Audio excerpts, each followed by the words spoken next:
So you want to live like an Arabian prince on summer vacation in Paris? Private jets, luxury cars, blow, models, and the whole shebang. You could work on Wall Street or be an actor, but there's one little problem.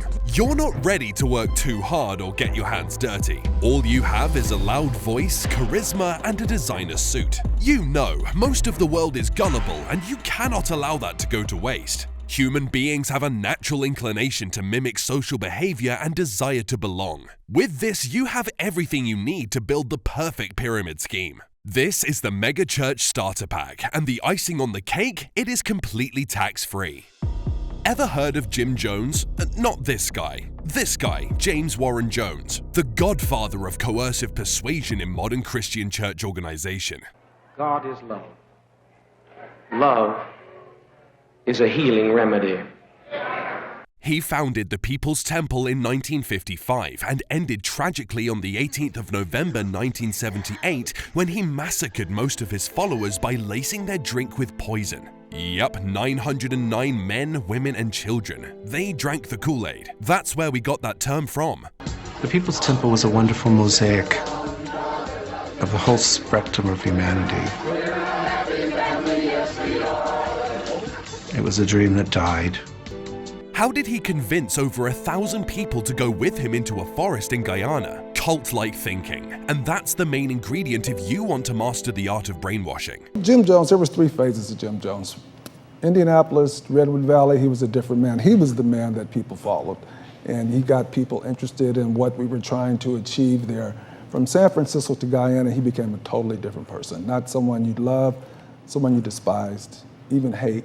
Reverend Jim Jones and the People's Temple story ended tragically, but provided the blueprint for manipulation to get your members to do anything you want. You wouldn't want to make the same mistakes as Jim. Why would you kill your golden goose when you can get gold every Sunday till you die? You see, after the 2 world wars, people just wanted meaning to life. They wanted answers to the many questions they had. They were ready to listen to anyone who would give them some hope. And this was your opportunity, and boy did you milk it. I honestly believe this, that the reason why Jesus hadn't come is because people are not giving the way God told them to give.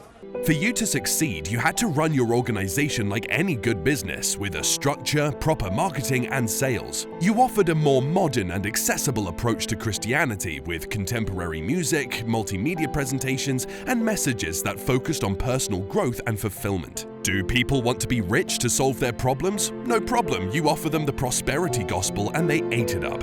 When you release your tithe, you're giving it to Jesus. When you give your offering, you're giving it to God. And when you do, you're putting it up in a heavenly bank account so that when you have a need on the earth, you can make a withdrawal. Your small chapels can't contain the numbers, so you start building large auditoriums. Members grow from a few hundred to hundreds of thousands. With technology, your message goes around the globe. As your members become diverse, you get consultants to design a wide array of consumer-driven ministerial offerings. You and your competitors are now defined by your large congregations and often lavish facilities, which can include multiple buildings, sports complexes, and even shopping centers. With all of this under your control, you are now the CEO of your spiritual business, a celebrity pastor. God always blesses the righteous with health, wealth, and happiness. Who wouldn't want to see their preacher thrive as a living testament to their own message? You craftily exploit your members for financial gain. Yesterday, somebody blessed me, walked up to them and just shook and had some money in there. I said, thank you, I received that. What a blessing of the Lord. It's interesting to me that people talk to you about money everywhere you go, and the only place you get mad about it's in church. I don't have a problem with giving. I don't have a problem with receiving. It doesn't make any difference. All we ask you to do is give something. When you release your tithe, you're giving it to Jesus. When you give your offering, you're giving it to God. People desperately want to believe in something. Offer them a cause to follow. Promise the world, but keep it vague. Whip up enthusiasm. Law 27, 48 Laws of Power. Mimic a religious structure with a hierarchy, rituals, and requests for sacrifice or donations. Create a cult-like following. You'll have untold power over your followers who will worship you. This is exactly what you have been practicing. I love you. Jesus Christ loves you.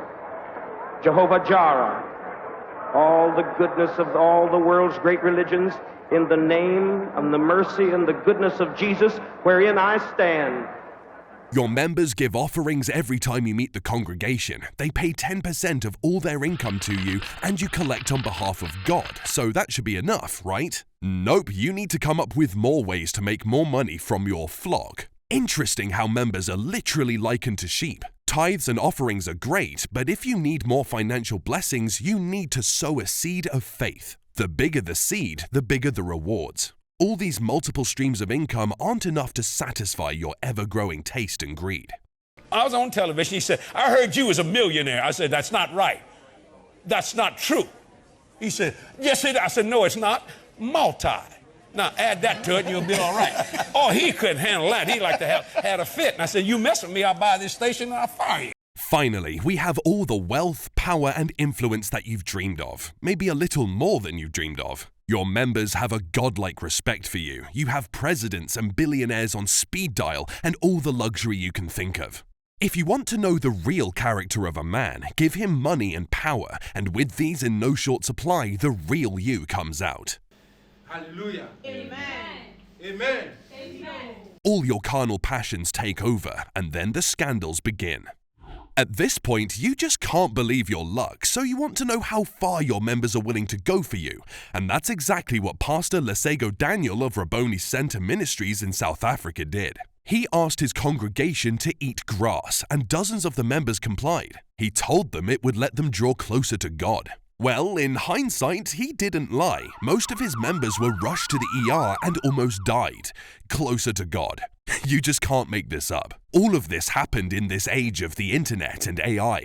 If you think this is ridiculous, wait until you hear about Pastor Busoga from Uganda. Like Jesus, his master, he said he was too holy to walk on the ground. His members literally offered to carry him and also use their bodies as stepping stones for him. Well, at least he didn't ask for a Rolls Royce, unlike this other guy. It's turbulent times for the celebrity church Hillsong.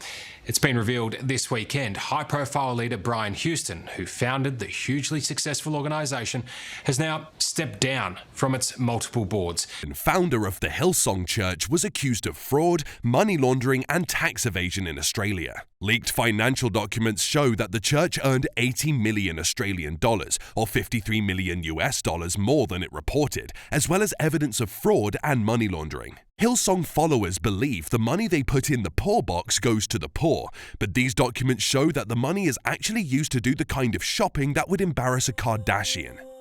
Even worse, he is accused of concealing child sexual abuse. Founder of Hillsong Church, Brian Houston, has this afternoon been charged for allegedly concealing child sex offences.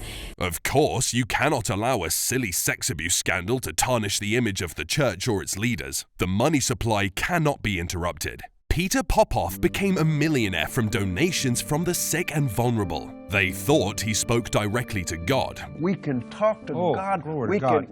You can't manage that today. Well, that God was his wife and a radio transmitter. He was exposed and disgraced as his wife would listen to people's problems and transmit to her husband. A very good example of what God has put together, let no man put asunder.